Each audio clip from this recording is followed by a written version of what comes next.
I have never in my life read a John Green book or interacted with the Vlogbrothers at all, except adjacent to AC. I have been in a John Green video where he mentions Neutral Milk Hotel. God, this is fun. I just want to say that I am being so incredibly brave to have both of my best friends who have known me for more than 15 years recording audio. What did you think was gonna happen?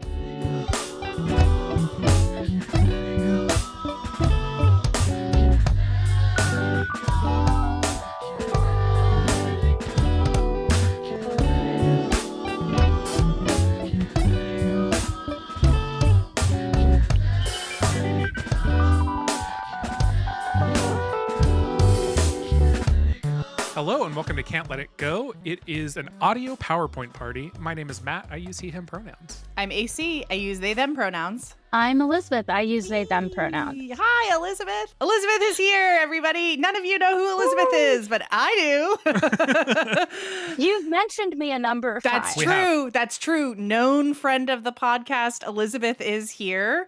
For our listeners at home, Elizabeth is my other best friend. No offense to all of my other best friends who also listen to this show, but one of my other best friends. Elizabeth also has the honor of being my best friend for the longest in my life, which means that Elizabeth has known me since I was an insufferable 14-year-old.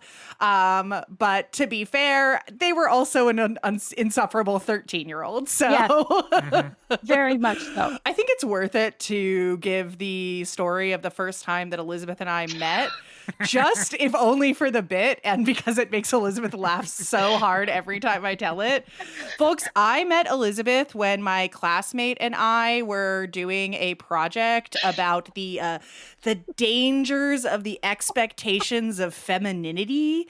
And it was like our persuasive essay class persuasive essay video project for English class. And so you picture it, if you will, the year is 2004, and my project partner is Elizabeth's neighbor down the street. And also an important detail, my partner project's parent was Elizabeth's middle school principal.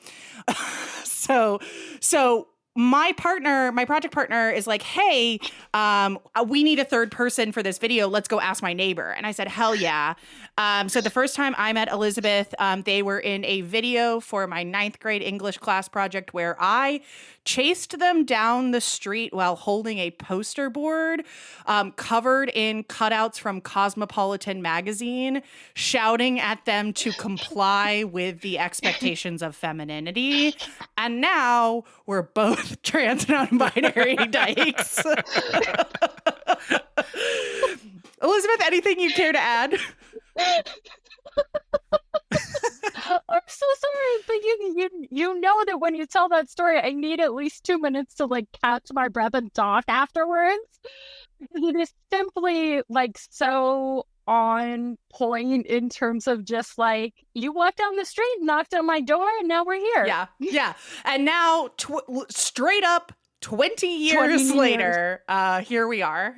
This is actually would have been roughly around the time of year that we met. So shout out to 20 years of friendship. Hell yeah. Yeah. Matt, I heard you have, now that I'm done with my nonsense and that introducing is a lot Elizabeth, of nonsense. Matt, you have some general nonsense. I do have general nonsense. I am just going to put somebody on blast in this one. Hell yeah. So the peek behind the curtain is that we've actually recorded the next episode of the show already. And so AC, you may have a reaction based on this, which is that member of the Discord, Ponk, who was another Matt, actually, DM'd me today and said, hello on this random occasion, and sent me a link, which I will post in the chat right now. And it is a link to the site formerly known as Twitter. Oh, it may have been pulled down. No. Unless I just can't access it.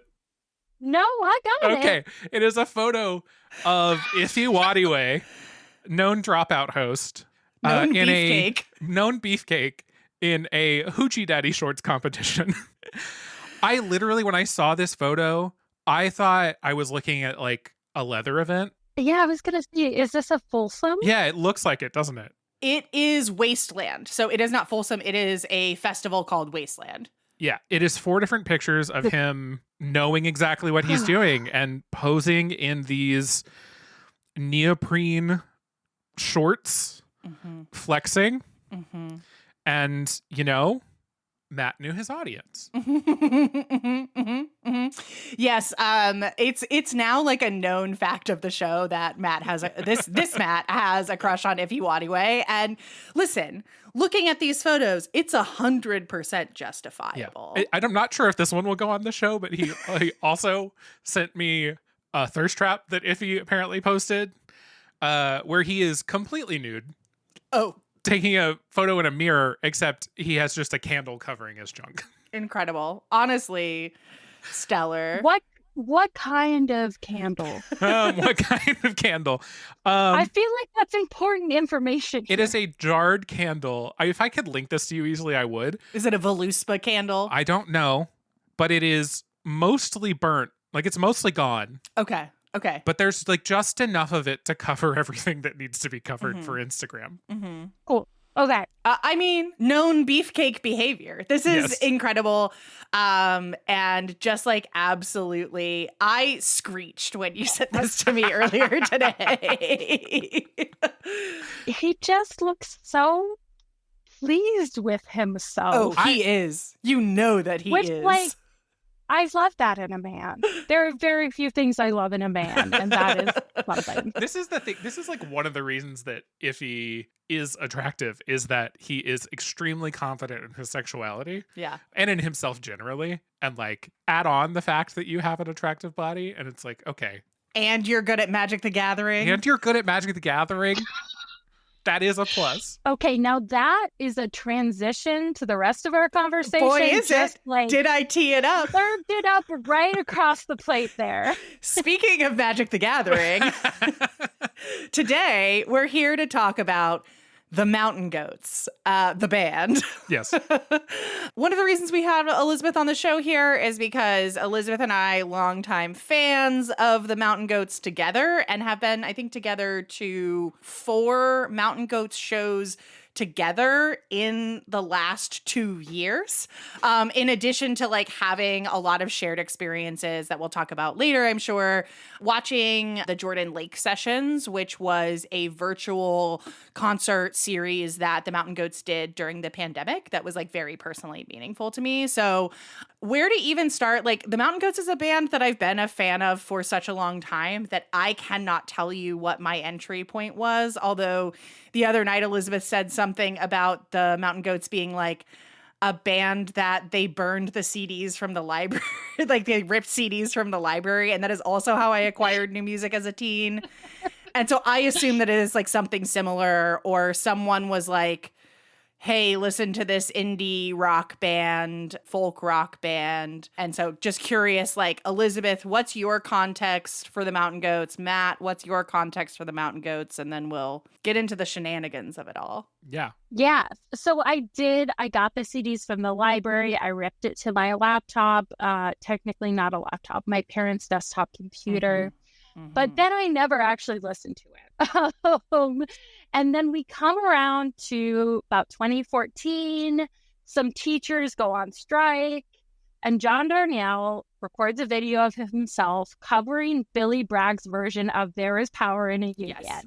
And it comes across my Tumblr feed at approximately the same time that a recording of that, like, 2013 end of year Green Brothers party, and they're singing This Year, and like everybody's on stage, and like Neil Gaiman is there. Wow. Comes across my Tumblr feed. 10 minutes into the episode before we got to a Green Brothers reference, I am fucking dying. But that is also the most 2010 ass thing that, like, and also like the Mountain Goats, like, so I know a lot of people for whom the reason that they know who the Mountain Goats are is because John Green mentions the Mountain Goats in a number of his books. I have never in my life read a John Green book. Good for you. Or interacted with the Vlogbrothers at all, except adjacent to AC.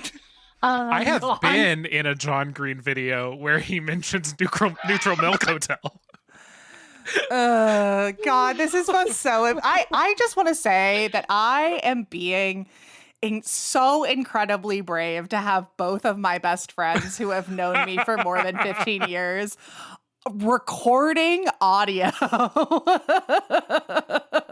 What did you think was going to happen? You didn't have to text me at 8:30 on Monday morning and be like, Elizabeth, do you want to be on the podcast on Wednesday? But you did. Oh no, the consequences of my actions. Okay, let's get back to it. So Tumblr core, Green Brothers mention. Yes. And I was like, okay, this guy seems cool. I think I have some of their albums like saved in my like whatever the hell I was using to listen to music in 2014. Let me go listen to it. And then I kind of listened to almost nothing else but the Mountain Goats and Wilco for like 2 or 3 years. Yeah. When John Green released the 26, I think it was in 2016 when he released the I Only Listen to the Mountain Goats podcast, that felt like a personal attack to me. Joseph Fink, not John Green. Oh, sorry. You're right. John Green is a guest on an early episode. Is the first episode. Yes, the first episode guest. Yeah, you're right. Yeah, you're but right. it's I'm Welcome wrong. to Nightvale. Yes. Matt? I might have been listening to it earlier. Yeah. So that actually gets at my experience with the Mountain Goats. I also share all of the John Green connections. Mm-hmm. I mean, it would be hard not to if you at all have read or listened to or watched anything he's ever made. When the first season of I Only Listen to the Mountain Goats came out, I listened to every episode of it because I was like, this is going to be how I finally dig into the Mountain Goats. And I did listen to every episode of that first season and then didn't listen to any more after that. So you asked me the songs that I know. Mm-hmm. Yeah. One that I could say off the top of my head was the best ever death metal band in Denton because of that show. Okay. Hail Satan. We love Yes, that. Hail Satan. The best ever death metal band out of Denton will in time both outpace and outlive you. Hail Satan. Hail Satan. Tonight, hail Satan. So that, like, I know enough about the Mountain Goats, but they have never been a band that I've been, like, obsessed with and listening to constantly. I will occasionally, like, put on something the Mountain Goats have made, or if they release something new, I'll check it out. Yeah. But the only songs that I like, maybe I'll save this for later. I can tell you the songs that I know, but there's, like, 3 songs that I, like, know how they go or, like, could name if they were on. Yeah. I think that's also, like, honestly fair on account of the fact that some of the names of these songs are just absolutely incomprehensible. You're doing the Lord's work to remember them, etc. Mm-hmm. I did, coming into this, like, have the question for you both, like, what's your Mountain Goats song of the day? Like, what's your theme song for the day? Matt, you said that you only know like 3 Mountain Goat songs. Do you have a Mountain Goats theme song for the day? I mean, it's the one that I think I'm always feeling, which is This Year. Classic, a banger, a good time. I am gonna make it through this year if it kills me. I am gonna make it through this year if it kills me.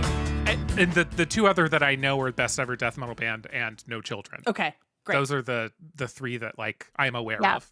Okay, yeah. There are some other classics that I think could make that list if you applied yourself, but I respect it. I respect it. Elizabeth, a Mountain Goat song of the day, your current mood? My song of the day is Corsican Mastiff Stride. Jesus Christ. Faithful companion by our side. Put it all on the table and let it ride.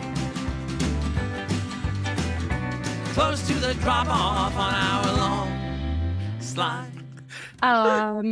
They played it at the show we were at last night. They played it at the show the night before. It's the thing that, like, sometimes you go to a show and there's a specific song that just, like, lands in your brain and kind of puts down roots. And that's the one for me right now. I am also, for people that don't know, it's a song about dogs, and I'm obsessed with my dog. Yeah, that's true. So yeah, I think that, I mean, I had that reaction, but it is a great song. It is a true, like, I think Corsican Mastiff Stride is one of the songs that embodies like the kind of storytelling that John Darnielle loves to do in his stories. So like, Yeah. it is a song about dogs, and like the Mountain Goats' entire oeuvre like is literally, it's all over the place. They do not like sing about one kind of thing. John Darnielle is always writing a concept album about whatever it is he's personally obsessed with in the moment, which So is, he's doing this podcast. Yeah. You know what? I think he would love and respect the premise of this podcast. I am 100% sure that he would. You know, there is an album, a concept album about wrestling. There is a concept album about action movies. There is a concept album about Dungeons and Dragons. That one I know about. You know, I don't know anything off of it, but I know about it. there is a concept album about being a goth. It's called Goths. I am also aware of that one. Yeah. There's one about tarot. Mm-hmm. There's one about his favorite Bible verses. Mm-hmm. And there's one that is absolutely just like named after tofu. So, anyway, that is to say, their body of work is wide and ranging. For the folks at home wondering, AC, what is your song of the day? My song of the day is a song from Beat the Champ, the wrestling-themed album called Foreign Object. And the chorus of that song goes, Gonna stick you in the eye with a foreign object. Gonna poke you in the eye with a foreign object. with a foreign object, foreign object, foreign object. The thing that gets me about the Mountain Goats, right? Like, not to spoil it at the top of the episode, but the thing that made me obsessed with the Mountain Goats is how absolutely rad their shows are, their live shows are. So one of the things that's really interesting about the comparison, the experience of listening to the Mountain Goats recorded albums. Not that there aren't some albums that go absolutely hard and absolutely whip in like more of like a rock album kind of way. But by and large, the studio albums really put like the indie in indie rock. They're relatively soft. A lot of the songs are slower paced. That is not the case when you see John Darnielle perform live. He is often racing to the finish line in these songs. He puts a power and an emotion. I mean, I think it's one of the reasons why this year became such a visceral anthem is because people people latched onto the experience of going to a show and screaming along to this song with each other. I mean, I have at Mountain Goats shows held hands with strangers and cried while singing along to songs. And like, I am not exaggerating. And I guess maybe it's exaggerating to say this person was a stranger. I'd met her like 2 other times. And at Mountain Goat shows? No, not at Mountain Goat shows. I met her like 2 other times around town. She was like friend of a friend. And the song No Children, right, is famously about an acrimonious marriage or a divorce, depending on how you want to see it. Kind of. And it's certainly not the only Mountain Goats song about divorce. There are many of them. In fact, I have a laminated card from a show many years ago that says fan club for the band that sings about vampires and death and divorce. But I met this person like 2 times, and we were at this show, and she was going through a divorce, and like she is like having this meaningful experience hearing this song, and is just like, we were standing near each other because we like had that social proximity, and like we are just like, we wound up holding hands and like crying and screaming along to this song together. And I love that kind of show experience, and the Mountain Goats deliver it every time. I have never seen, I mean, I will say the last 2 nights of shows that we were at, which Elizabeth, full disclaimer, we're just at 2 nights in a row of Mountain Goats shows. Our second and third shows seeing the Mountain Goats this year, respectively. They were unhinged. They were a little bit more unhinged than I have seen John in a while, but they were still absolutely full of bangers. But they were also the first 2 nights of tour with a brand, like a new lineup. Yeah. Because Peter Hughes, the bassist, just left the band. We saw one of the last shows he did back in August before he left the band. And like, it's a bummer, but also the trio lineup works great. Yeah. It slaps, but it was definitely like extremely first night of tour energy is what was happening. It was simply, he asked to look up the lyrics to one of his own songs on an audience member's phone. He literally said, "Can someone hand me their phone?" And the woman sitting next to me handed him her phone.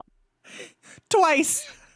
Two different times in the set, he asked an audience member for their phone to look up the lyrics as a safety blanket so that he didn't mess them up. And Amazing. he checked the phone multiple times while he was singing. At one point, he was sitting at the piano using it, and I could see him playing and then scroll, playing and then scroll on the phone. I mean, and like, I think part of the reason why this is so funny and felt like so different than what we usually see is like, this is a band that has been making music longer than we've been alive, maybe, right? Like, they have been a band since the early 90s. John Darnielle has been making music as the Mountain Goats since 1991. So when we saw the Decemberists earlier this year, Yeah. right? We all three of us saw the Decemberists earlier this year. Was it more put together, John's safety blanket lyric thing, than the Decemberists were when they were like actively on stage forgetting lyrics to the most popular songs? I would say the general vibe was like less put together, but more like rolling with it. Cool. Mm-hmm. Mm-hmm. I get that. think that is like John Darnielle has a thing about forgetting the lyrics to his own songs on stage. They do not play Going to Georgia anymore, but for a long time the rule was, if John forgets his own song, you have to play Going to Georgia. Yeah. Like, it happened often enough that they had a bit about it. Yeah. And like, I think the other thing that made it less uncomfortable than when it was happening at the Decemberist show is that like, John is the king of banter. That man can banter at a show. That's also part of the show experience and what makes it absolutely a banging time. Last night, he was like, "I'm going to tell the same story I told on Monday night." And, that story is the exposition about like explaining what a heel turn is in wrestling. And he told a totally different story to give the context for what a heel turn is. Amazing. He went on he got like 3/4 of the way through his mini rant and he was like, "I have gone in a totally different direction, haven't I?" And we were like, yes, you have, right? So like he got partway through and looked over at Matt Douglas and saw Matt Douglas's face. I mean, on night one, he just didn't know the set list at all, like kept being like, "Matt, what's the next song we're playing?" And then at one point during night 2, he had the set list, but then they had different set lists. So the band walked off stage and he was like, "No, wait, where are you going? Don't leave. We have to do more songs." And then he made the most unhinged joke I have ever heard about not really being a dom, but it would be interesting if a band, like the rest of the band, wasn't allowed to leave the stage unless the lead singer said it was okay. And that was simply, it was a little bit delightful and a little bit like, "Sir, you are my dad. What are you doing?" Yeah, it's also worth noting these men are all like approaching 60 years old. Yeah. Yeah, they're in their 50s with kids under 10. Yeah. So, I don't know. I love the Mountain Goats. I love the Mountain Goats so much. It's the only band whose lyrics I have actually tattooed on my fucking body. So, I said that I was going to get too hyped and derailed in this episode, and it's already fucking happening. Where did you go see these shows? Okay, so in DC, so my first Mountain Goats show I saw at Kane's Ballroom in 2012. Hell yeah. And that is where I saw John Darnielle perform a song that I've never seen him perform again. It is my white whale of the Mountain Goats. It is called Jam Eater Blues. It is in my top 3 favorite Mountain Goat songs. It does not exist on a single recorded album. It has not been played live since 2014. It is a B-side of a B-side that exists on a cassette tape somewhere. It's on Bandcamp. It is, yes. Yeah, there are recordings of it available. Yeah. There are bootlegs of it on YouTube. It is on Bandcamp, but it's not like it's not one studio they like put album. Out on. Yeah. There is a whole section on the Mountain Goats wiki of songs that have not been officially released, but that you can listen to. Yeah. And then there's a separate section of songs that we know exist, but that have never been released and that you can't listen to. Yeah. And like, it's worth saying, like, to the point of John Darnielle has been making music as the Mountain Goats since like 1991. He was also releasing like tons of cassette tapes. So his early recording, so like, for example, the podcast that we've been talking about, I Only Listen to the Mountain Goats. One of their episodes is about the song Jenny. Mm-hmm. And Jenny, the recording of Jenny is like iconic, but also famously shit, because it is literally just like being recorded onto very low grade cassette tape recorder. Like, it is DIY as hell. A Panasonic boombox. Yes. Yeah. Thank you. Yeah. Whatever his stereo of the moment was. And in fact, he talks a lot in a lot of his songs about how his stereo is the thing that he loves the most. I don't know. There's like a whole catalog of songs that is like not available in that traditional way. So that was about how I saw them for the first time in Kane's Ballroom. What you asked me was where we saw them these last 2 times. Mm-hmm. And we saw them at the Birchmere in Virginia, in Alexandria, Virginia, which is like a seated like dinner theater type theater, which honestly, despite the chairs making my tailbone hurt so bad that I felt every bone in my 34-year-old body, is seated show preferred, honestly, although more people need to learn how to do effective chair dancing, in my personal opinion. And then earlier this year, we saw them at Wolf Trap. And then last year, we saw them also at the Birchmere, although that was technically a duo show, which is interesting to note. Sometimes the Mountain Goats perform as all of them. Sometimes I've seen John Darnielle perform just on his own. And sometimes he's performing with the full band or now the trio. Yeah. And I have seen them 3 times at the 930 Club in 2015, and then 2 nights in a row in 2017 on the Goth tour. I was poking around the recordings of those Goth shows earlier today, and there is, in fact, a point at which you can hear me going woo very loudly and then getting reprimanded from the stage by John Darnielle for wooing too early. That's incredible. I see the recording on YouTube now. I love that. I love Wolf Trap, and I would love to actually see Mountain Goats there. Well, next time they come, we'll take you. Yeah. You know, so I've seen the Mountain Goats. When I count it all up, I've seen the Mountain Goats 7 times. So I've seen them twice at Kane's, once at a venue called ACM at UCO in Oklahoma City, which is a small venue where the hand-holding and the crying happened. Mm-hmm. And then 3 times at the Birchmere and once at Wolf Trap. And all of those shows were remarkable experiences. I think one other thing that I didn't say about both of those Kane's shows that I love, one thing that, you know, just like draws me in about John Darnielle is that man is a fucking nerd. If you hadn't already gotten it from the themed album things, this man is a nerd about so many different things, about music, about Magic the Gathering, about religion, like so many different things. And I wonder how he feels about the Mana Crypt ban, which, like, as a joke that maybe 10 people listening to this will understand. Well, listen, hey, we make this show for you, the 10 people who will get that joke. I'm literally Googling John Darnielle Mana Crypt right now to see if he said anything He probably about has an opinion about it. You know what? If he hasn't, tweet at him. He'll reply. Yeah. He'll tell you.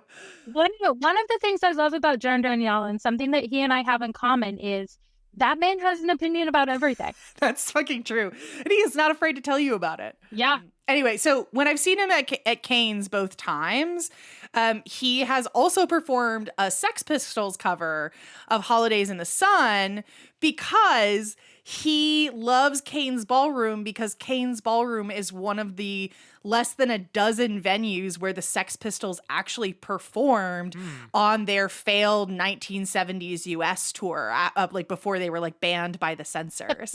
You know, even at a place like the Birchmere last night, which is also a historic venue in Alexandria, Virginia, he is always really connected to like the place that he's in. He has something that he finds interesting about wherever he is. And this is a little bit this like, you know, that John Darnielle and John Green are cut from the same cloth, because like the way that John Green feels about Indianapolis, John Darnielle feels about Raleigh, North Carolina, right? So it's like this symbiotic nerdy dad vibe that really speaks to the white nerdy dad inside of me. And like when I tell people that I listen to dad music, what I mean is I listen to the Mountain Goats, which is music by and for dads. Yes. I +1 all of that. I also tell people I listen to dad music. Usually when I say that, I mean Wilco, but the Mountain Goats are also dad music. The energy of like the dad with a special interest, Strong, like connecting with a kid that like shares the special interest. It's like that, but like turned up to 11 and with a little bit of gore around the edges. Because John Darnielle's favorite genre of movie is slashers. Yeah. John Darnielle isn't just a musician. He's also an author. He's also a book writer. A writer of things not on the internet. I mean, he does have some iconic internet posting. We'll get to that in just a second. But his pinned tweet is, "I want to play Magic the Gathering." Yeah. Which I know that because I play Magic the Gathering, not because I am like looking at it.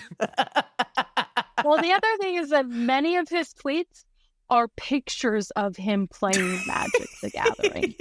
Okay. Before we do 5 minutes on John Darnielle's unhinged internet presence, allow me to say this about his books. I've never read them. Don't tell me if they're good or not. I can't bring myself to read them. I own all of them. I cannot bring myself to read them because I cannot bear the disappointment of not liking them. I can't bring myself to read them because I don't do horror.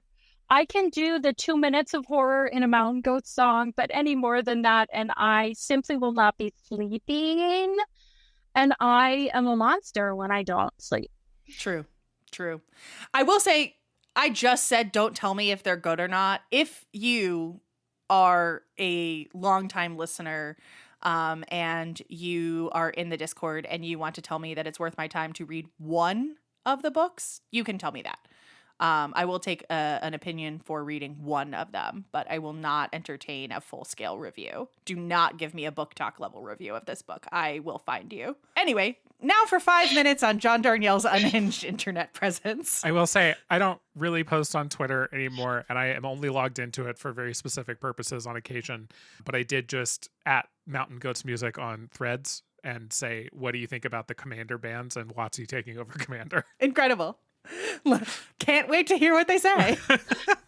Elizabeth, in our notes, you put an all-time banger of a John Darnielle tweet in here. You want to tell the people about it? Yeah. So earlier today, I was in a team meeting and our check-in question was, what fall vegetable are you? And my answer was, I'm a potato, for reasons that would be obvious if any of you could see me. Perfect self-roast, if you will. John Darnielle would like that joke. Yes, that's correct. And then I was digging through, because I am simply like this. I was digging through old Pitchfork and AV Club posts about the Mountain Goats. And one of them was like, well, not one of them. Many of them were like, here's a list of musician accounts you should follow on Twitter, John Darnielle.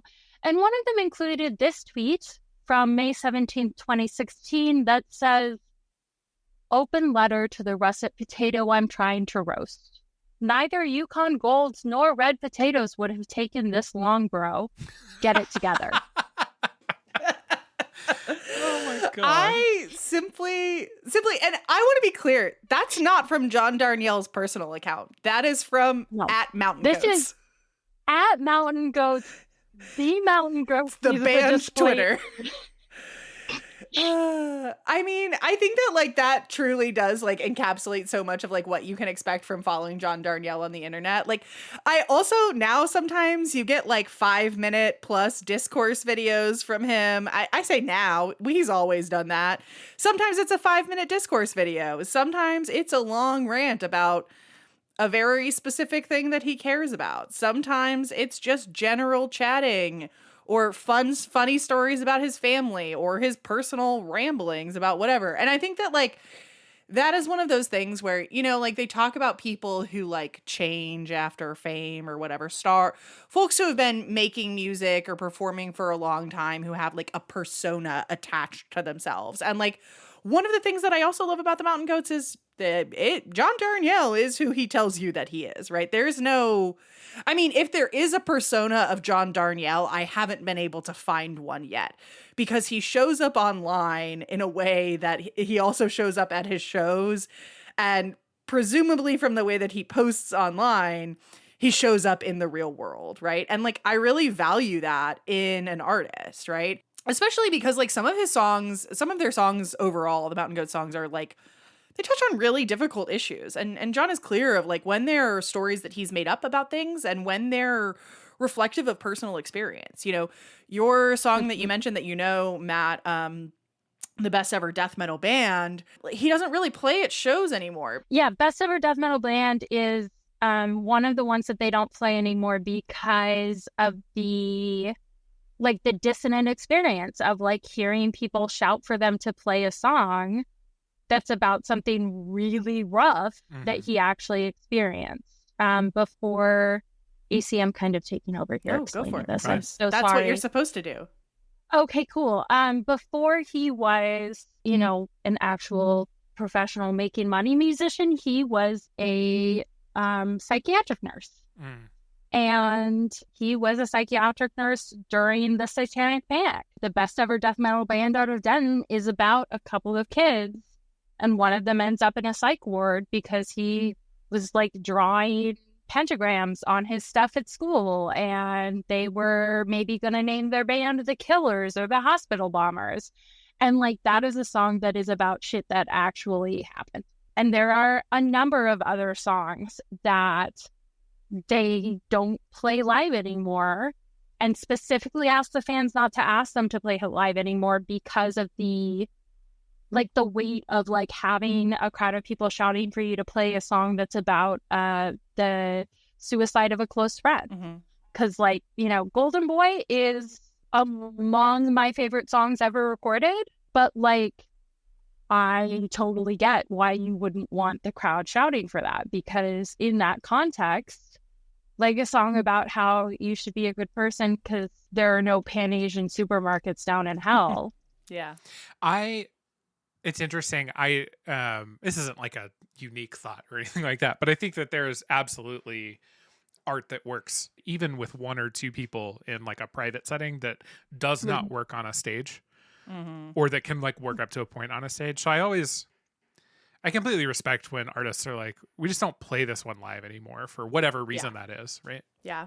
Yeah. One of the things that I think is like, if you're uninitiated and you've made it this far into the episode, hats off. I love this for you and I appreciate your ears. But I do think that like, it's worth it to read this piece from the New Yorker that Darnielle was interviewed for in 2022 by one of my favorite writers, Helen Rosner, like an incredible interview where he just like talks about the experience of like writing these songs, songwriting, and then like the experience of the pandemic and like how that was the longest time he'd taken away from music, right? And like this, he talks a lot about like that authenticity aspect, like the value of being honest and being yourself, of being soft, right?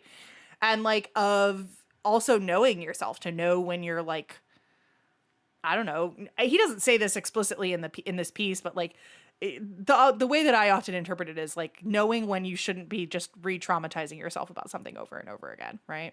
The article you sent talking about this year, I definitely listened to that song and Ben Folds' 2020, which was a song that he wrote during the pandemic for pure catharsis reasons during COVID. Absolutely. And the thing I was going to say was that Ben Folds and John Darnielle do this thing. You said earlier that John writes songs that are about whatever he's obsessed with at the current moment, but also they do a form of song storytelling that is just, there's metaphor there, but it's more straight up. It's more a person telling you what is happening or what has happened to someone. It is a form of songwriting I really admire and am like personally incapable of. Yeah. Okay, I'm going to reference another piece by one of my favorite writers. Nico Stratus wrote a reflection on one of the songs from their newest album, Fresh Tattoo. And one of the things she wrote is, my desire for something saccharine, nihilistic, tender, and destructive all at once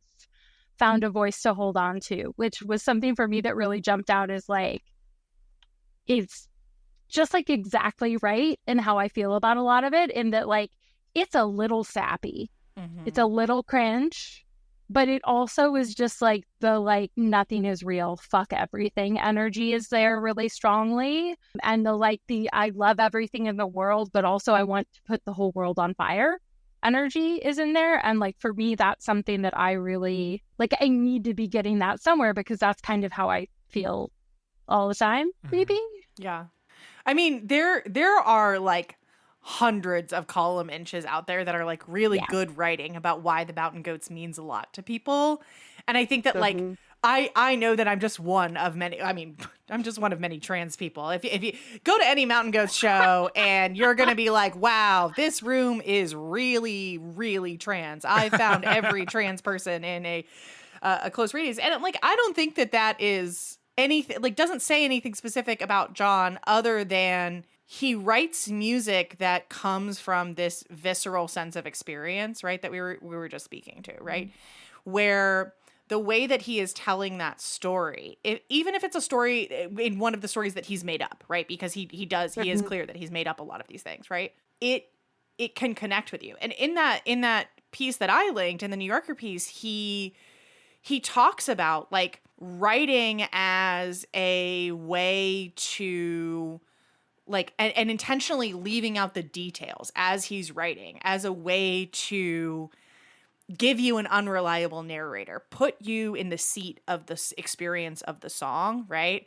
And like give you connection to a perspective that you hadn't considered, which I think is such like a fascinating way to approach songwriting, especially when some of the songs are also based on like autobiographical things. I don't know. I think it's a really interesting way of thinking about like getting perspective, getting someone else's perspective in a time when often when we say like be open to other perspectives, it means like be okay with people who think that you should maybe die because you're not the same as them.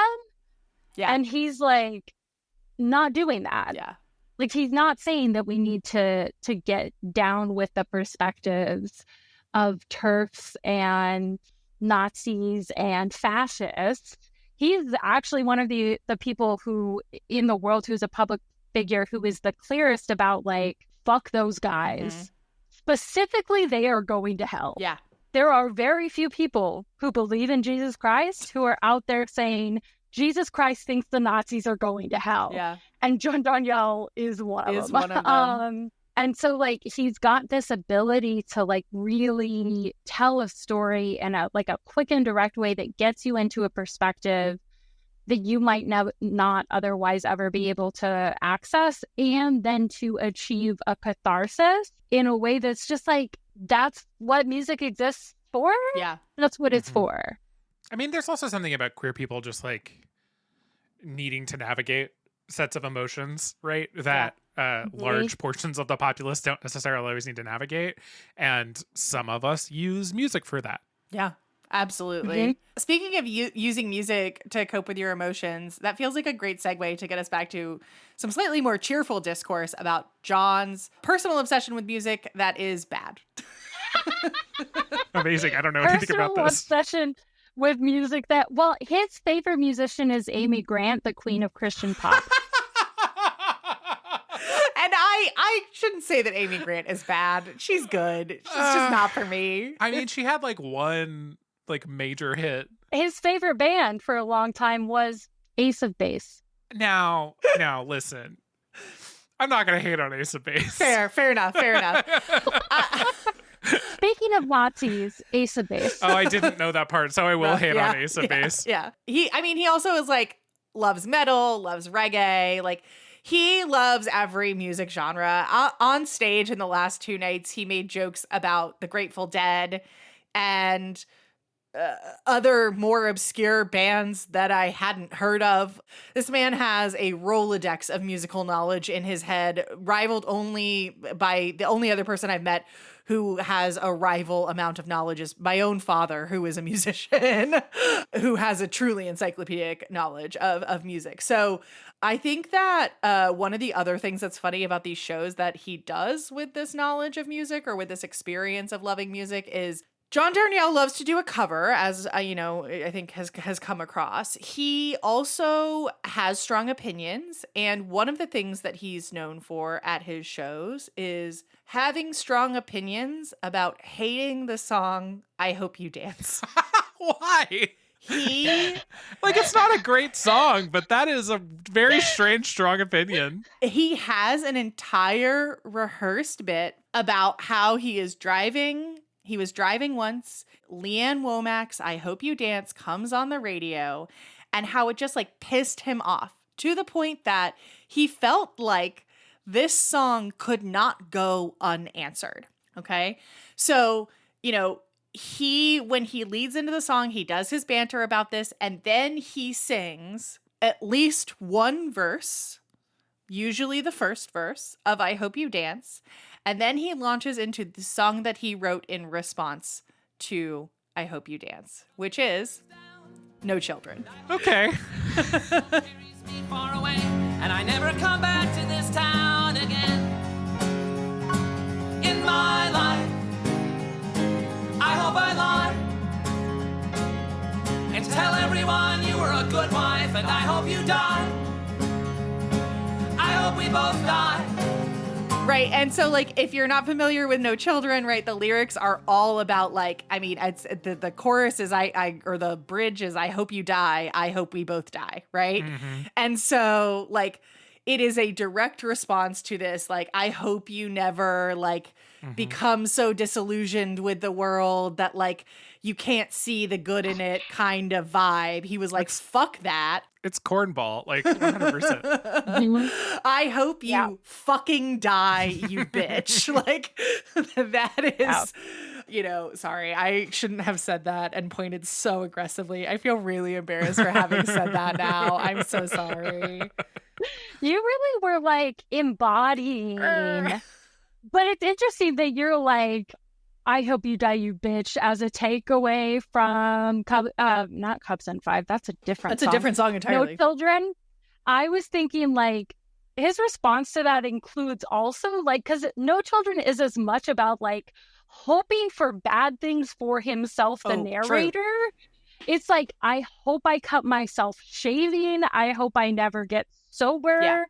I hope you leave before I do. Like, what? Like, the level of self-hatred is right up there with the level of hatred that narrator has for their partner. Absolutely. Like, that is a person that hates themselves and everybody else in the world. Yeah. Which, like, I can respect that. Yeah, absolutely. Absolutely. Another thing that happened at the Unhinged shows that we just went to, John did like 5 bars of a Celine Dion cover and then dedicated his last song of the show to Celine Dion. Oh my God. It wasn't just a Celine Dion cover. It was what is it? The "My Heart Will Go On"? Yes. Is that the name of the song? Near, far, wherever you are. Is like it a bit? Is it a like? It was last night. It was a new bit. It was not a bit I've ever seen before. It was like Oh, did John watch the Celine Dion biopic on the bus? Probably. It did feel a little bit like that. This is also, I think, I don't know if I said this on the show, but I saw Kristen Chenoweth and Alan Cumming at Wolf Trap a few weeks ago, and Alan Cumming's set was so bad, but it was like he is objectively a good musician, and his set at Wolf Trap was embarrassing. But one of the reasons it was embarrassing was because of his song choice. Like, he told this whole ass story about part of your world from the Little Mermaid, and then sang an Adele song. You know what? I respect a well-executed troll. And then, like, 2 songs later, one starts singing Aladdin, big song. What's the name of the big song in Aladdin? A Whole New A Whole World? New World. Thank you. Sings.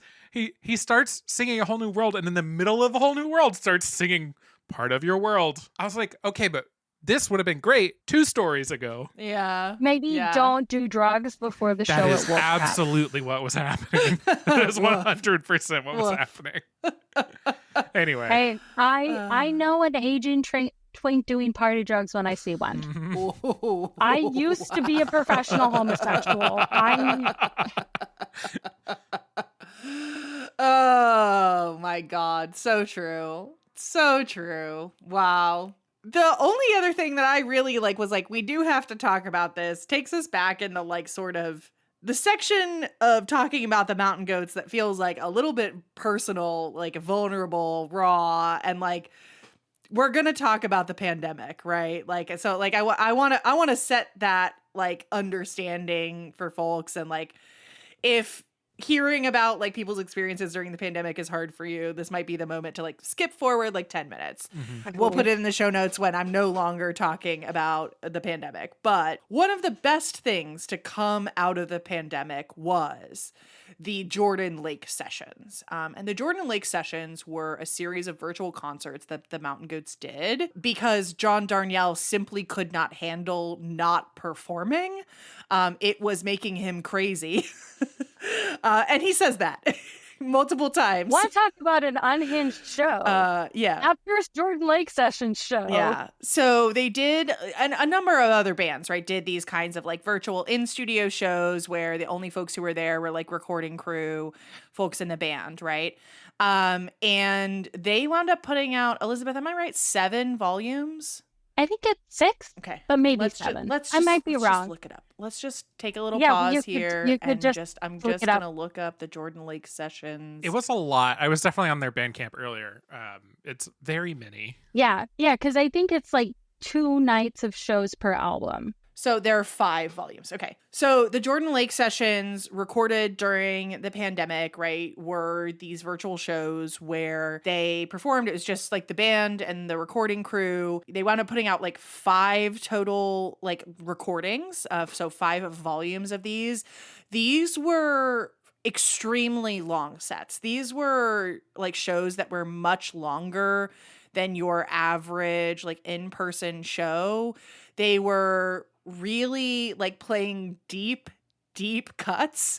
And one of the things that is true about the Mountain Goats is that we were talking about this last night. They could play one song from every album and it would be a 22 song set, right? Mm-hmm. So there is a chance, and I know it from firsthand experience, that you could go to a Mountain Goats show. In fact, maybe you could go to 2 Mountain Goats shows 2 nights in a row. And not only will they not play your favorite song, they don't play a song from your favorite album. They just there is such a deep library. So these live recordings are some of the only studio or live captured versions of some of these songs that have ever existed. And they were happening, the first ones were done in October of 2020. And, that was a point at which we'd all been doing pandemic stuff for 6 months, right? I think I was really starting to feel the burnout. I was isolating in my home in Oklahoma City alone. You know, we were in a place where not only were there not good, like we did not have access to like people who were doing COVID precautions. We lived in a community where people were like actively hostile towards COVID precautions. It's pre-vaccine, right? Like I was at a moment where I was like, any sort of connection I can get, I am craving. And also run up to like the 2020 election, which I was working on a statewide ballot measure virtually, making hundreds of calls a day to talk to people about criminal legal reform and just like suffering. I gotta be honest. So these were like a thing that are like a really formative pandemic memory for me. You know, Elizabeth and I both watched both nights, you know, in October, and I like really remember like just texting through it. I was staying at my parents' house. I was like just sitting on the couch, just texting through, live reacting as though we were at this show together, right? And these shows didn't have like a chat or anything. It was just us texting each other. Yep. I watched a couple of Phoebe Bridgers shows like this. Yeah. Especially the one at Red Rocks. Yeah. I definitely remember that one pretty strongly. And then they did it again in 2021 and in 2022. But, you know, around that time in 2022, they also started touring again. So, anyway, I don't know. Elizabeth, do you have memories around the Jordan Lake sessions that you want to talk about or share? Well, so I think that the thing with the Jordan Lake sessions, because I had done a number of other ones where it's like you buy access to watch, you know, a virtual concert, and they were kind of meh. Yeah. We did the Decemberist ones. Those Decemberist ones were not meh. They were bad. Yeah. They weren't live. Yeah. But the Jordan Lake sessions were like, they were obviously live. They had the same energy. Was like the thing that I hear in my head from those all the time is, oh, that song's by the Mountain Goats. I know that one. Which is something that John says partway through one of them. They're like just a little, like that same sort of unhinged energy. The other thing is that like they put out 2 albums in 2020, and then they put out the Jordan Lake Sessions Volume 1 and 2. Yeah. So that's 3 albums in 2020. And really like 4 albums worth of stuff, because Jordan Lake Sessions are Jordan Lake Sessions, 2 discs. Yeah. It's like 36 songs. Yeah. And there are songs on there that they played that I had never listened to before, and that are now like in my top 10. Love Cuts the Strings is a banger. Yeah. Love summoned up the infantry, and Coopers took the horses by the bit for the morning ride. I'd count my blessings, but you can only be expected to count so high. When love cuts the strings. There's a version of Golden Boy in there that the intro is the observation that the company that used to sell Golden Boy peanuts no longer makes them. Mm-hmm. And the song is about how you can't get Golden Boy peanuts in hell, which is very much how I was feeling in October 2020. And I also, the other thing about the Jordan Lake sessions for me is that I spent most of 2020, so like from March to June of 2020, I spent like alone. Mm-hmm. My roommate went up to stay with his parents. I had the apartment to myself, and I was like working all the time and hanging out alone. And it was not great. Yeah. It wasn't as bad for me as it was for a lot of people, because I have a very high tolerance for being alone. But the thing that I was doing to make my apartment feel a little less like I'm just rattling around was putting old videos of Mountain Goats concerts on YouTube all day. Yeah. And the Jordan Lake sessions were that, but with like designed for that, so that's not a bootleg. It's not like a recording on some guy's phone from the back of the audience. And they really captured the energy of what a live show is like in a way that I don't think anybody else really achieved. Yeah. And to give you a taste of like the kind of banter that John was doing, like they fully were doing banter. They weren't just playing their songs, right? One of my favorite bits of banter, Elizabeth already mentioned, but another one is when they did the second round of the Jordan Lake sessions, which is Jordan Lake Sessions volumes 3 and 4, they played a song called Korean Bird Paintings that had literally they'd never played live. So remember, this is in almost like 20 years or more than 20 years of them like touring and playing this song, playing music together. Here is John's banter. Everyone keep a good thought for this one that's never been played live. We got a bunch of requests, and I'll be 10,000% real with you. There were so many requests that I could have just written a set list and claimed that it was made up of requests and cheated, but that's not my style. So I spent this morning and some of yesterday going through stuff, and okay, yeah, I could never play that. And then I thought to myself, why not? We can try. We have cameras and memory cards and stuff, but not that many memory cards. So I better not do 10 takes of everything. This one was hard to figure out, in part because I didn't own a tuner when it was recorded. Wow. Similar to that, at the shows we saw this week, they did a song called Idols of the King. And the first show we saw this week was on Monday. On Sunday, maybe Saturday, on the Mountain Goats Instagram page, there is a post of a little video of John and Matt Douglas talking about how John wanted to play this song, Idols of the King from Tallahassee, but he didn't have any record of like how to play the song on guitar. So he was having Matt Douglas figure out how to play the song so they could play it at the shows. Yeah.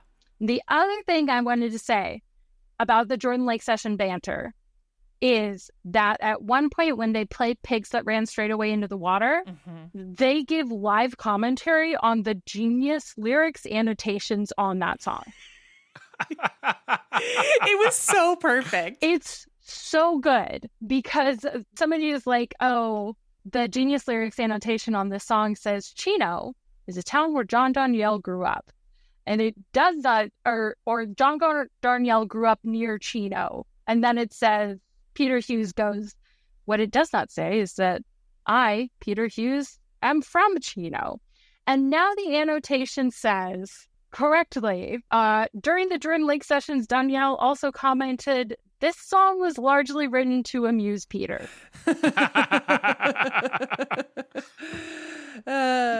It just is like, I think that's the thing is like in my life, like I said it on my own Instagram on Monday night. If there's one thing about me, if there's one thing that's true about me over the last 20 something years, it's that I love the Mountain Goats with my whole stupid idiot heart. It is the one band, like there are lots of bands that are like meaningful to me or that I have connections with or memories around or I've been to a lot of shows for.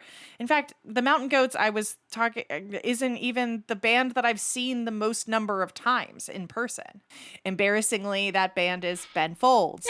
It is the band that for me, it's like if I'm in a bad mood, if I am in a good mood, if I don't know what to listen to, it is the top of the list for things I'm most likely to put on. For the last few years, the answer to that has been the Bleed Out album, but in previous years, it's been Transcendental Youth or Tallahassee or any of these other albums that are my longtime listens.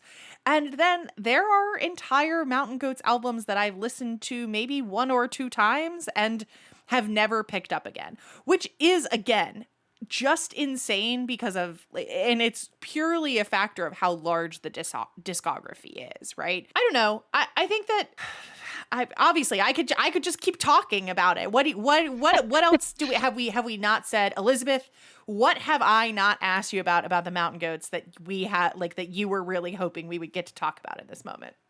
Well, so first, related to the stuff you were just saying, I will never forget you texting me from the hospital asking if you should put on Heretic Pride or Transcendental Youth. Like, I have no memory of this, but it is so specific. The way that you're talking about the Jordan Lake sessions, like for me, the most emotionally intense moment that comes up is like my best friend is in the hospital on the other side of the country, and they're sending me like, this was when we mostly communicated over Facebook Messenger. Embarrassing. Absolutely, absolutely wickedly embarrassing. And like, I was like, you got to put on Transcendental Youth. And you were like, yeah, that's what I was thinking. Yeah. Just like the kind of music that you want to listen to, both when like you need something to pick your mood up, and also when you're like having a truly bad fucking time. That's true. Is what the Mountain Goats do for me, and I think for you. Yeah. In terms of things we haven't talked about that I wanted to talk about, obviously, the ultimate Jedi that wastes all the other Jedi and eats their bones, which is a Mountain Goat song that came to be related to the much maligned but actually excellent Star Wars movie directed by Rian Johnson, whose name I may have mispronounced. I never know how to say it. Like, he was just kind of tweeting about it. He and John Darnielle are buddies, and it was requested that John write the song, and so he did, and then Rian Johnson hosted it on SoundCloud, which is where it still lives. Have you ever listened to this song, Matt? No. Oh my God. Bones piled up like parsnips on his plate. Specifically just their bones. All the soft parts you can keep. It's the bones that have the calcium, so he says. The long feast. Here you go. Given that John Darnielle isn't working with any more information than the rest of us, The Ultimate Jedi doesn't have much to offer in the way of plot revelations, but it does have some handy information on the calcium content of Jedi bones. Oh my God. Oh, you meant that Rian Johnson posted it on his SoundCloud. Yeah. Yeah, specifically requested that John actually write the song and then put it on his SoundCloud. Okay, but we also know that I'm a big Rian Johnson and a big The Last Jedi fan, so Correct. this is absolutely my shit. That's why I asked if you'd listen to it. The chance wasn't zero. No. Well, and the thing is that Rian Johnson and John Darnielle are buddies from way back. Yeah. Oh, like not even just like fame buddies. No, because John... No, they're buds. John is from... John lives in North Carolina now, and it claims North Carolina is home now, but is originally from the Inland Empire. Okay. And there's Rian Johnson made a documentary about the life of the world to come, in which John Darnielle plays the whole album on piano. And he also made the music video for a song called Woke Up New. For just myself, I made too much of it, but I drank it all, just 'cause you hate it. When I let things go to waste, and I wandered through the house like a little boy, lost at the mall. And an astronaut could have seen the hunger in my eyes from space. And I sang, oh, what do I do? What do I do? What do I do? Which is it's very hard to describe the song because it captures a sense of ennui that I've never heard put to words anywhere else, and it is legendarily the thing that Nicole Cliff, Queen of Twitter, R.I.P., dearly departed. Nicole Cliff is still from alive. The internet. She's departed not dead. from the internet. She's not on the internet anymore. So we actually don't know if she's still alive. I actually was trying to figure out if she had reappeared on the internet anywhere.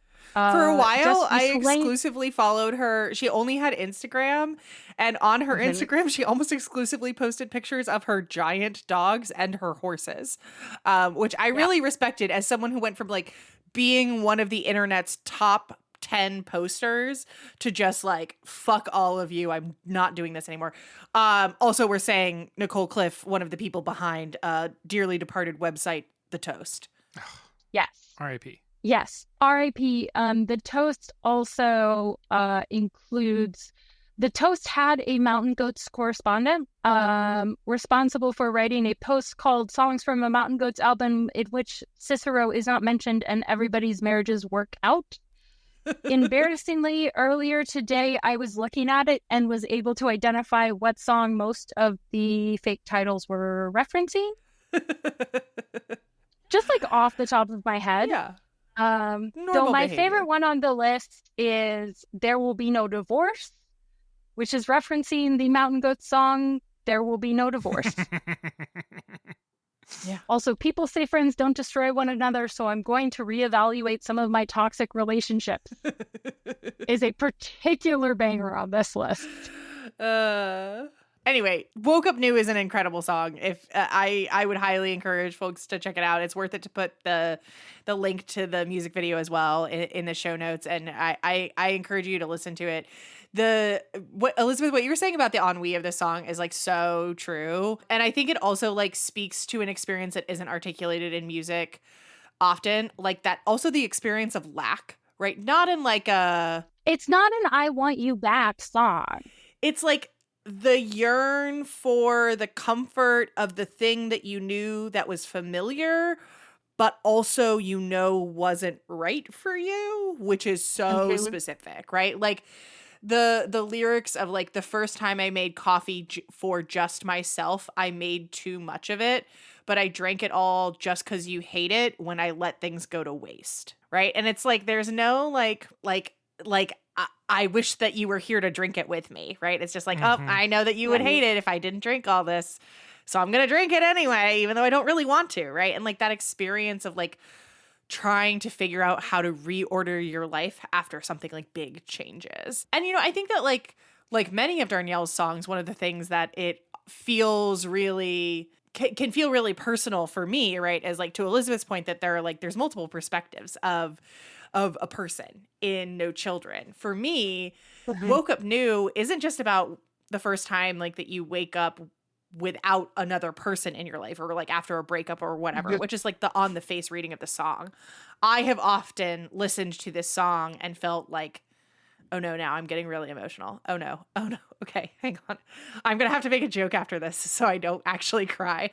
Like in a self-referential way. Like when you change, right? And like you wake up a different person and like you can feel yourself changing and you feel nervous and scared about that. I am actually, okay, I have to do jokes. We can't do earnest crying on the podcast. Oh no. Yeah. Oh no, Matt, it's happening. I'm doing earnest crying on the podcast. I said I'm really bad at preventing tears. I mean, it's worth saying that like it is genuinely like a really meaningful way to like have music that can help you through those really like big feelings. And so the Mountain Goats is one of those things for me, Yeah. On that theme, Woke Up New is not my number one pick for the songs by the Mountain Goats that make me cry. My number one pick for that is Never Quite Free. You should listen to it, but I'm not going to talk about it because I'm not going to cry on this podcast. Yeah. I've never been on a podcast before, and I'm not going to top this off by crying. Yeah, I think there are a lot of Mountain Goat songs that if we started to like talk through the lyrics or do any like deeper dissection of the actual like meanings of the songs in the way that we have in some of our previous music episodes, I would just wind up or doing earnest crying on the podcast, and that's so much crying. crying. Not fun for you at home. I don't think, unless you personally hate me and you want me to cry. In which case, like, at me in the Discord and let's fight. It's easy to make me cry. You know what makes nobody cry? Cubs and Five. Cubs and Five is not a song that makes people cry, especially since the Cubs fucking won the series in our lifetimes. There are two religions in the house I grew up in, Catholicism and the Chicago Cubs, and both of those things made me a Mountain Goats fan. Yeah. And also Cubs and Five is the best song about knowing that someone wants you to feel a certain way about them and simply being like, I'm sorry, buddy, I don't know what you want me to do. Yeah. I don't have those feelings. The refrain of Cubs and Five is, and I will love you again. I will love you again. I will love you like I used to. I will love you again. I will love you. I will still love you like I used to. And it is just simply both a lyrical achievement and a very funny song. The list of things that are very improbable in this song include the Canterbury Tales topping the bestseller list, the Phillips Corporation apologizing, and Bill Gates leading the revival of a band of some kind that I've never heard of. And it simply is like, you know what? It's just a banger. It is so good. And there's a video on the internet of the Mountain Goats playing the Newport Folk Festival while on tour for Beat the Champ.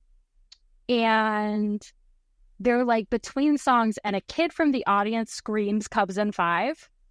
And John Darnielle looks at the rest of the band and goes, do we know how to play that?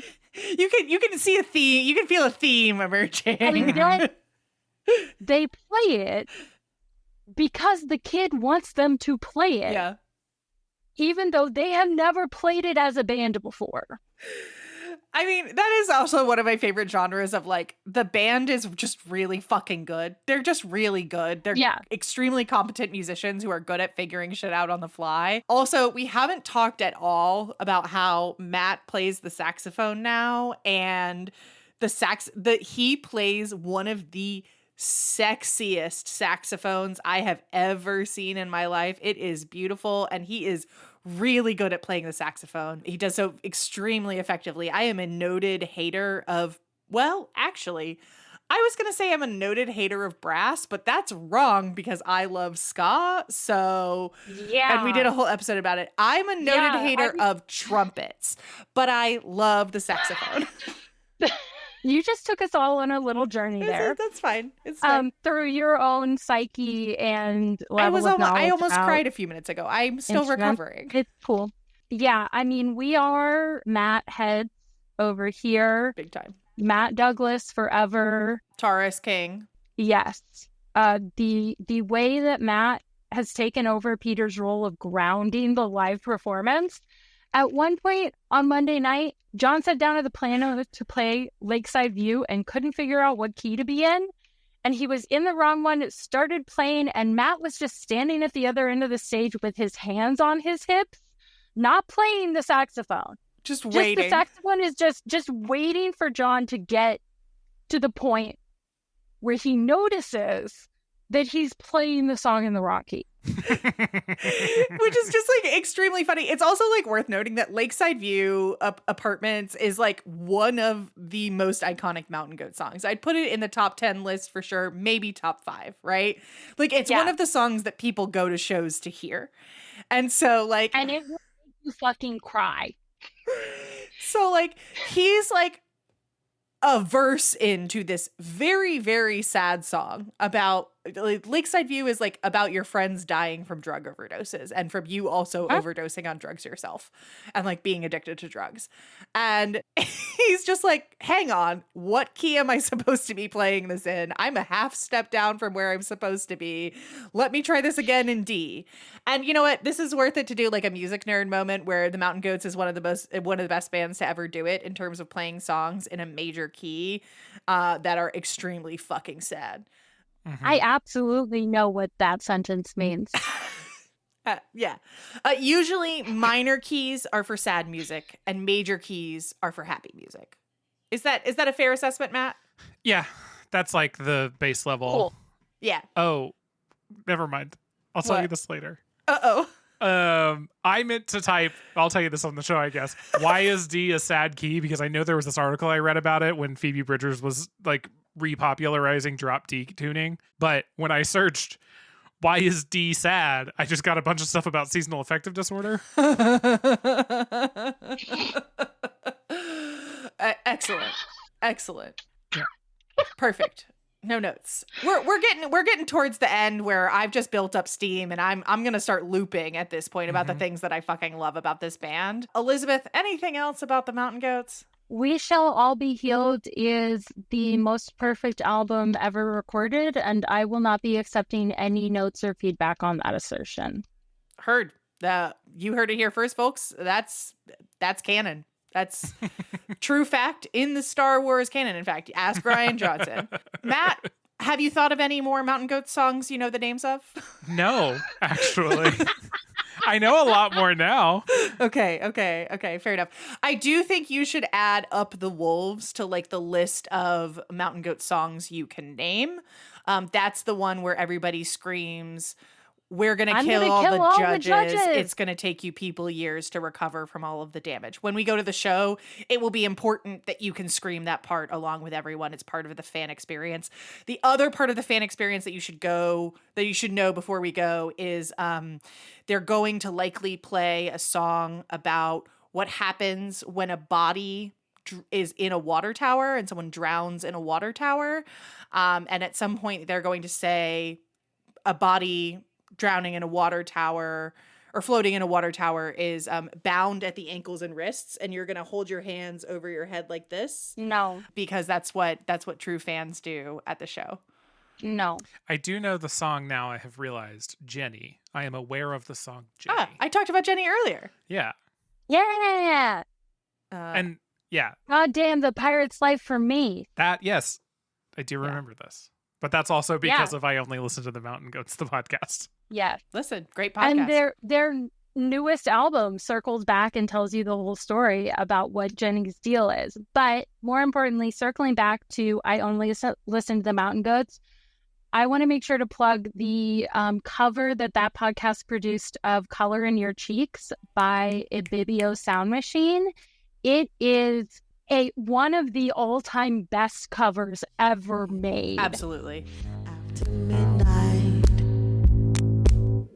the hard weather made her feel right at home. Fully reworks totally new genre of song while retaining the energy of the original. It is simply just so fucking good.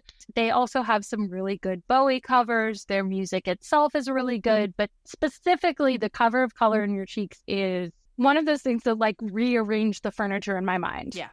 It's so good. Absolutely. I also just want to say, Elizabeth had this in their notes. It's worth saying as like a closing note. Speaking of that podcast, like the fans of the Mountain Goats are like, speaking of show culture, the fans of the Mountain Goats are also just genuinely like it's one of the best fan communities I've ever been a part of. There are very few toxic fans. There are very few fans who are interested in gatekeeping the work of the Mountain Goats. Like, it is genuinely a fan community that reflects in my opinion, reflects the values of like the lead singer of the band that we all love so much. And like very much the way that John Darnielle like encourages fan interactions. And I think that's something like other bands should aspire to. Cool. That's all. John Darnielle, the who hates the concept of heroes and yet Yeah. Yeah. I think that's the show, Matt. I can't fucking shut up about the Mountain Goats. that's correct. New podcast title. Shut up about the Mountain Goats.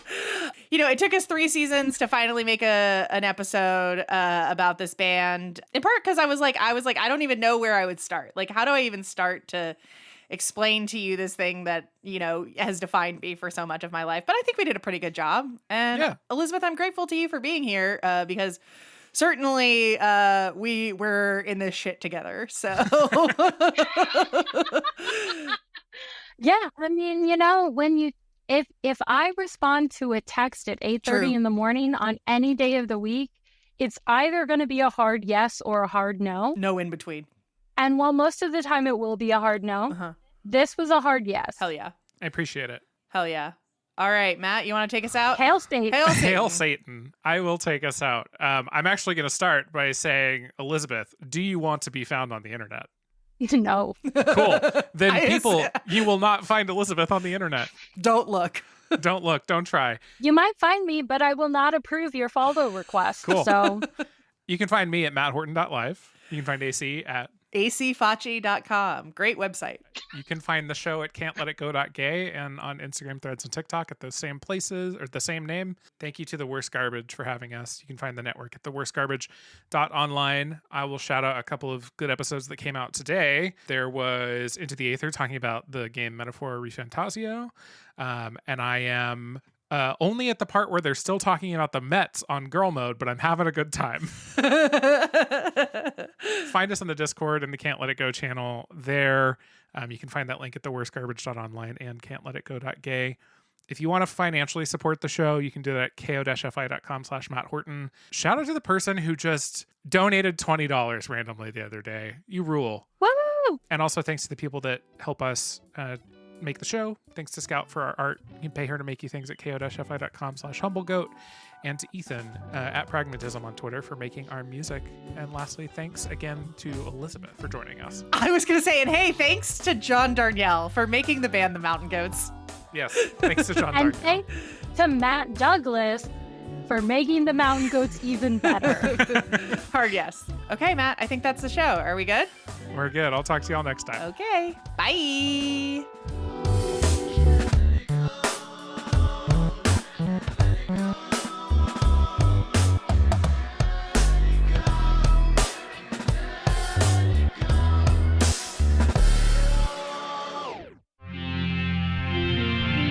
TWG, the worst garbage, the online